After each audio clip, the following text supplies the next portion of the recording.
네, 안녕하세요. 주식은 역시 기리기리세의 기리씨입니다. 안녕하세요, 여러분들. 자, 오늘 또 재밌는 뉴스, 그 다음에 유익한 뉴스 빠르게 재미있게 보도록 하겠습니다. 같이 공부하시죠. 렛츠 기릿!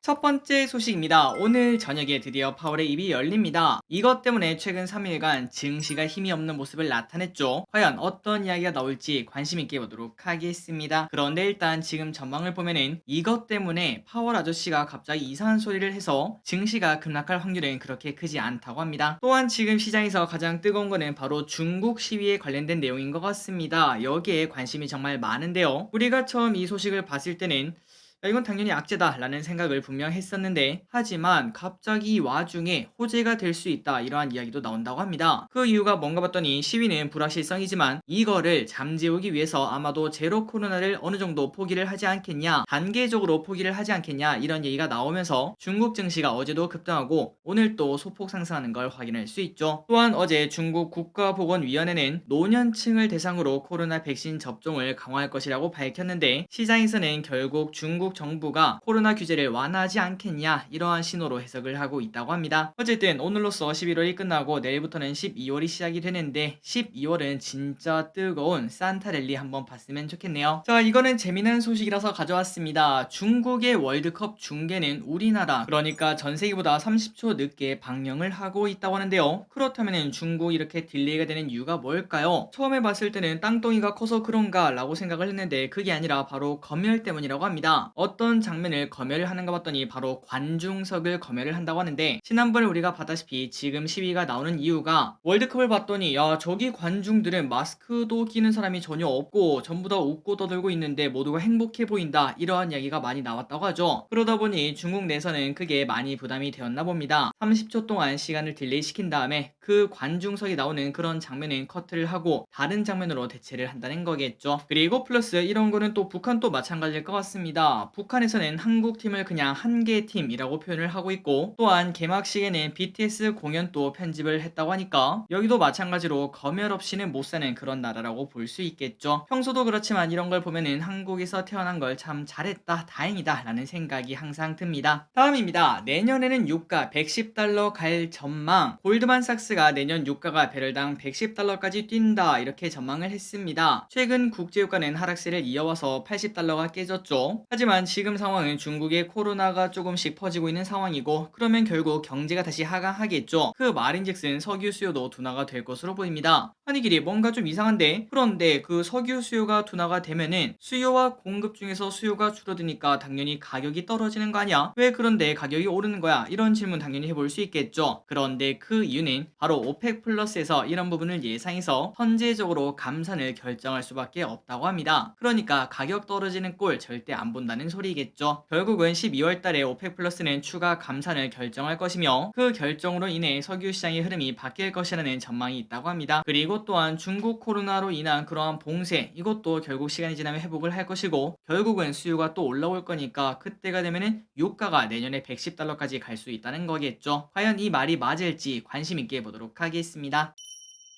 다음입니다. 테슬라 점유율이 하락. 테슬라가 여전히 미국 전기차의 65%를 차지하는 최고의 전기차다라고 당연히 말할 수 있지만, 그런데 갈수록 이 지배력이 떨어지고 있다고 합니다. 20년 3분기 2년 전이죠. 그때는 79%, 21년 3분기 작년에는 71%, 올해는 65%로 떨어지고 있다고 하니까 분명 그건 맞습니다. 시장은 엄청나게 커지고 있어요. 판매 대수도 계속 증가하고 있겠죠. 하지만 그 안에서 점유율은 하락하는 모습을 나타내고 있다고 합니다. 게다가 가장 중요한 거는 가면 갈수록 가속화된다는 거, 이 부분이 가장 중요하겠죠. 그렇다면 테슬라가 이렇게 점유율을 뺏기는 이유가 뭘까요? 그 이유는 바로 가격 때문에 그렇다고 합니다. 테슬라의 차량은 여러분들이 아시다시피 가격이 조금 비싼 차량이라고 말할 수 있겠죠. 차마다 다르겠지만 도요타랑 비교했을 때 5배에서 10배 정도의 이익이 차이가 난다고 합니다. 그만큼 테슬라가 많이 남겨먹는다, 비싸게 팔고 있다라고 본다는 거겠죠. 그래서 테슬라의 영업이익은 좋을 수밖에 없지만, 하지만 결국은 소비자는 싼 거를 찾지 않겠습니까? 그런 상황이 이어지다 보니까 이제 5만 달러 이하의 전기 차익에 밀리는 현상이 현재 나타나고 있다고 합니다. 그래서 머스크는 지난 10월에 좀 더 저렴한 새 모델의 전기차를 준비하고 있다, 이렇게 밝힌 적도 있기 때문에 이렇게 점유율이 조금씩 떨어지고 있는 걸 아마도 머스크도 신경을 쓰고 있다라고 해석을 해볼 수 있겠죠. 그래서 테슬라를 조금 투자하기 어렵다라고 말씀하신 분들은 바로 이러한 이유 때문에 가면 갈수록 경쟁이 치열해지고, 그러면 결국 테슬라도 지금은 비싸게 어떻게 보면 배짱 장사를 하고 있었지만, 그러나 점유율이 지속적으로 뺏기다 보면 결국은 테슬라도 저렴하게 팔 수밖에 없을 것이다. 그리고 그 증거를 우리가 중국에서 확인을 했습니다. 중국에서도 잘 안 팔리니까 대폭 할인하는 걸 확인할 수 있었습니다. 그러한 흐름이 전 세계적으로 나타나면 결국 테슬라도 당연히 성장은 하겠지만 우리 생각만큼 컨셉만큼 성장하기는 어려울 거다라는 전망이 분명 있는 것 같습니다. 그러다 보니 최근 들어 또 주가도 많이 빠졌다고도 말할 수 있겠네요. 과연 앞으로는 테슬라 어떤 식으로 흘러갈지 우리가 또 계속 확인해 보도록 하겠습니다. 그런데 이 와중에 테슬라도 페이스리프트를 드디어 진행을 한다고 합니다. 확실히 우리나라 차들에 비해서 테슬라는 그 디자인 그대로 오래 팔고 있는 모습이었는데요. 그런데 이번에 5년 정도 된 모델 3가 페이스리프트가 될 것으로 보인다고 합니다. 자, 이러한 페이스리프트는 소비자들의 지갑을 열게 하는 그러한 경향이 분명 있겠죠. 그렇기 때문에 올해만 하더라도 우리나라에서 무려 1만 3천 대나 테슬라 차량이 팔렸는데 또다시 판매량을 다시 증가를 시킬 수 있을지 관심 있게 보도록 하겠습니다. 다음입니다. 최근 삼성전자 다시 약해졌어요. 이달 초만 하더라도 쭉쭉쭉 올라서 야 이거 7만 전자 가냐 이런 얘기가 나왔던 삼성전자가 최근에는 살짝 쉬는 모습을 현재 나타내고 있습니다. 그러다 보니 6만 전자를 깰랑 말랑 이런 흐름이 나타나고 있죠. 갑자기 왜 이러는지 이유를 한번 보도록 하겠습니다. 일단 반도체 최대 수요 시장이 어딜까요? 물론 다른 나라도 있겠지만 중국을 빼놓을 수가 없습니다. 하지만 중국이 시끌시끌 봉쇄를 하니 많이 이런 얘기가 나오다 보니까 수요가 떨어질 수밖에 없습니다. 그리고 거기에 있는 공장도 제대로 안 돌아가면은 당연히 피해가 발생할 수밖에 없고, 최근 들어 애플의 흐름을 보면은 우리가 느낄 수 있죠. 그렇기 때문에 투자 심리가 위축된다고 생각을 해볼 수 있으며, 그 결과 삼성전자가 이렇게 쭉 빠지는 흐름을 나타냈고, 이뿐만 아니라 필라델피아 반도체 지수도 연일 하락을 하는 모습을 나타내고 있습니다. 게다가 이러한 위축이 나오고 그 다음에 이게 좀 길어지게 되면은, 중국의 봉쇄가 길어지게 되면은 내년 초반으로 예상되었던 메모리 반도체 업황 반등이 더 미뤄지는 거 아니냐, 내년 말 아닐까 혹은 내후년 아닐까, 이러한 전망을 하는 사람들도 하나둘씩 생겨나고 있기 때문에 최근 들어 삼성전자 5만 초반에서 6만 초반까지 꽤나 많이 올랐지만 조금 쉬어가는 흐름을 현재 만들고 있다고 합니다. 그런데 우리가 이런 걸 보고 엄청나게 두려워할 필요는 없다고 생각합니다. 어차피 이러한 전망을 하는 전문가들의 말이 100% 맞을 순 없다는 거 알고 계실 거라고 생각해요. 그러니까 우리는 그냥 방향성만 보는 게 맞겠죠. 결국은 이 반도체 업황이 좋아질 수밖에 없다. 늦어도 내년, 늦어도 내후년 초반까지는 당연히 될 것이다. 이러한 생각을 바탕으로 빨리 오면은 빨리 내 주가가 올라서 좋고, 늦게 오면은 그동안 또 내가 몇 개 더 사지 않았겠습니까? 그래서 더욱더 좋고, 이러한 생각으로 투자를 진행하는 게 맞다고 생각합니다. 어쨌든 최근 들어 삼성전자가 약한 이유가 바로 중국 때문이라고도 볼 수 있다고 합니다. 최근에는 파업 소식을 빼놓고 얘기할 수가 없을 것 같습니다. 파업에 관련된 내용을 조금 빠르게 보도록 하겠습니다. 화물연대 오늘 오후 정부와 교섭. 지난번에 1차 교섭은 나가리가 되었었죠. 그런데 오늘 오후 2시에 두 번째 교섭을 진행을 한다고 합니다. 지금 녹화 시간이 2시 조금 넘은 시간인데 아마 지금 진행을 하고 있겠죠. 그리고 여러분들이 영상을 확인하실 때는 결과가 나왔다고 볼 수 있겠죠. 좋은 결과 나왔으면 진심으로 좋겠네요. 어쨌든 일단 지금 상황은 화물연대는 안전운임제 연과 플러스 품목 확대를 원하고 있으며, 국토부는 일단 3년 연장을 해주겠다, 그리고 품목 확대는 거부하겠다라는 입장을 취하고 있습니다. 그리고 시멘트 업무 개시 명령을 내렸는데 운송 차질은 여전히 계속되고 있다고 하며, 이것 때문에 건설 현장에 공사 차질도 이어지고 있다고 합니다. 또한 주유소도 어제 오후 기준 21곳이 품절이 되었다고 하며, 그리고 가면 갈수록 이 숫자가 기하급수적으로 늘 것을 충분히 생각을 해볼 수 있습니다. 혹시나 넣을 수 있다면 미리 가득 넣어놓는 것도 괜찮을 것 같습니다.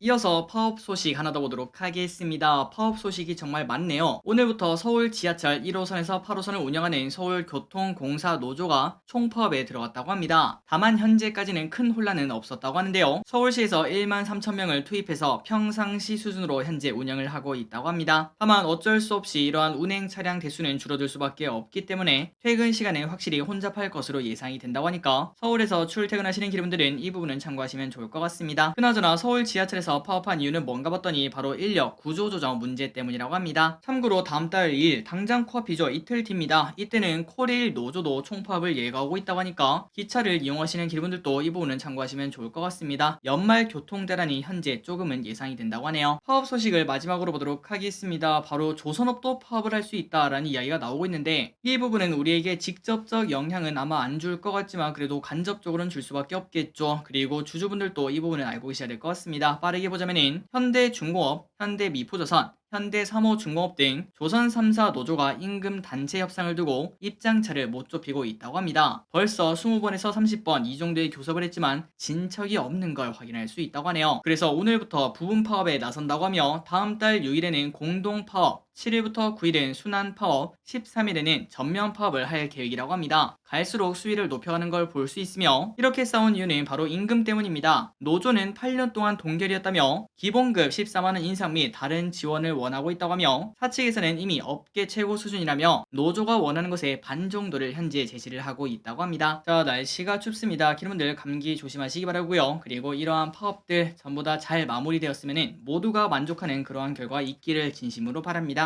다음으로 다른 소식을 보도록 하겠습니다. 애플페이 확인해 줄 수 없다. 애플페이 국내 출시가 확정된 것으로 보도가 되고 있고 애플페이 관련주도 들썩들썩하는 모습 나타냈었죠. 하지만 여전히 출시 여부는 명확하게 밝혀진 바 없다고 하는데 당사자로 지목되고 있는 현대카드와 애플은 여전히 말이 없는 상황이라고 합니다. 그런데 우리는 거의 확신을 하고 있습니다. 그 이유는 지난달 초에 현대카드 계정 약관 이미지가 유출이 되었었는데 해당 이미지의 약관 시행 시점은 22년 11월 30일이었다고 합니다. 그러니까 당장 오늘이네요. 또한 애플페이 출시가 임박했다는 증거들이 다른 곳도 포착되고 있음에도 여전히 현대카드에서는 우리는 확인해 줄 수 없다 이러한 입장을 밝히고 있다고 합니다. 그런데 최근 들어 애플페이 결제와 관련된 키오스크 교체 움직임들이 일부 보이고 있는 상황이기 때문에 출시가 임박했다 이러한 의견을 현재 말하고 있다고 합니다. 다음 소식입니다. 코로나 재유행 내년 3월까지 최근 코로나 확진자가 누적 2,700만 명을 넘어섰다고 합니다. 진짜 대단하네요. 2명 중 1명이 걸렸다는 거겠죠. 그리고 이번 유행은 조금은 작은 규모로 대신 조금 길게 3월까지 이어질 것으로 예상이 된다고 합니다. 그렇다면 예상보다 좀 줄어든 이유가 뭔가 라고 봤더니 오미크론 하위 변이가 계속 유행을 주도하고 있으며 이 와중에 대다수 국민이 오미크론 변이에 한 번씩은 감염이 되었었기 때문에 예상보다 감염 규모가 작을 수 있다 이런 얘기가 나온다는 거겠죠. 그러니까 오미크론 항체가 우리나라 국민들에게 많다라고 말할 수 있습니다. 다만 새로운 변이가 유입되는 게 변수인데요. 새로운 녀석인 BN1 이 녀석이 있는데 이 친구가 최근 7.6%의 검출률을 나타내고 있다고 합니다. 하지만 이 녀석이 퍼지면 퍼질수록 유행이 다시 또 커질 수 있는 그러한 위험은 있다고 합니다. 참고하시기 바래요.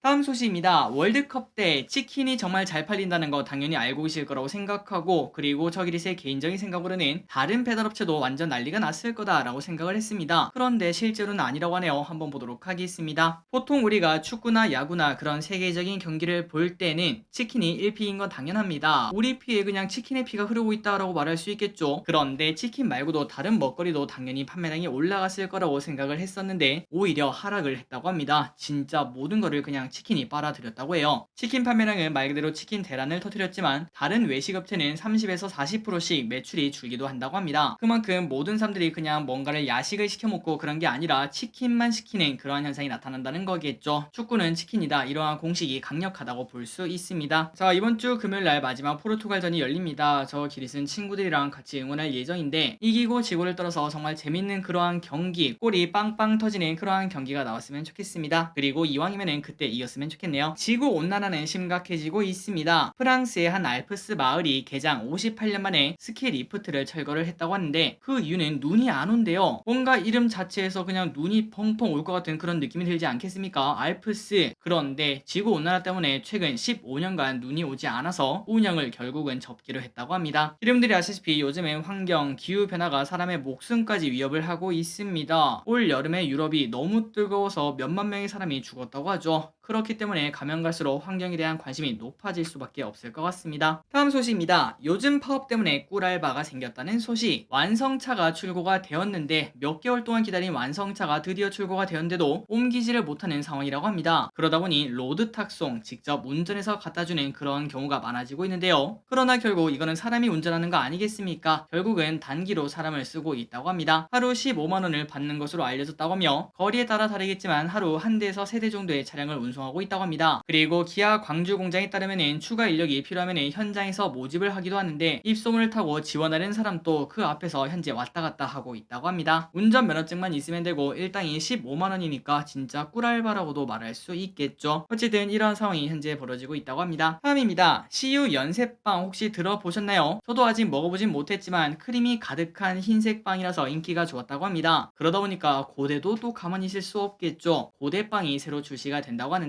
고대 하면은 약간 붉은색 아니겠습니까? 그러다 보니까 사과잼 페스츄리 이러한 빵을 출시를 했다고 합니다. 관심 있으시다면 이 빵 또 드셔보시기 바랍니다. 빵 소식하니까 하나 더 있었습니다. 바로 포켓몬빵 다음으로 원피스 빵이 나왔다고 하는데 과거부터 원피스 빵은 2012년, 2015년 이때도 있었다고 해요. 그런데 이번에 또다시 원피스 빵이 부활을 했다고 합니다. 그렇다면 이 빵 어디서 살 수 있나 봤더니 바로 홈플러스에서 살 수 있다고 하며 홈플러스가 만든 빵이라고 하네요. 그리고 최근으로 조금 불매 운동 때문에 시끄럽던 SPC가 아니라 롯데 제과와 계약을 했다고 합니다. 다만 이 빵이 포켓몬빵처럼 엄청나게 큰 인기를 구사하기는 조금 어렵다라는 전망이 많으며 홈플러스에 가야만 살 수 있다는 점 이것도 조금 단점이고 포켓몬과 원피스의 인기는 물론 원피스도 엄청나지만 포켓몬만큼은 아닐 것이다 라는 이야기도 많다고 하네요. 혹시나 원피스 좋아하신다면 한번 내일부터 판매를 한다고 하니까 홈플러스 가보시기 바랍니다. 마지막입니다. 12월에 이 주식은 하락을 한다고 합니다. 그건 바로 의무 화격이겠죠. 이번 주말에 꼼꼼하게 모든 종목을 확인을 해볼 건데 일단 큰 것만 보자면은 총 59개사의 보예수 물량이 풀린다고 합니다. 가장 큰 기업은 하이브의 물량 5.57%가 12월 9일에 풀린다고 하니까 이 부분 꼭 참고하시기 바라고 또한 신라젠도 3.65%가 10일날 해제, 윤성 FNC는 5.2%가 14일에 풀리며 범한 퓨얼셀은 무려 51%가 17일에 풀린다고 합니다. 대주주가 포함되어 있다고 볼 수 있겠네요. 혹시나 여러분들이 위 기업들의 매수 타이밍과 매도 타이밍을 보고 있었다면 보예수 전후로 흐름을 예상을 해보시고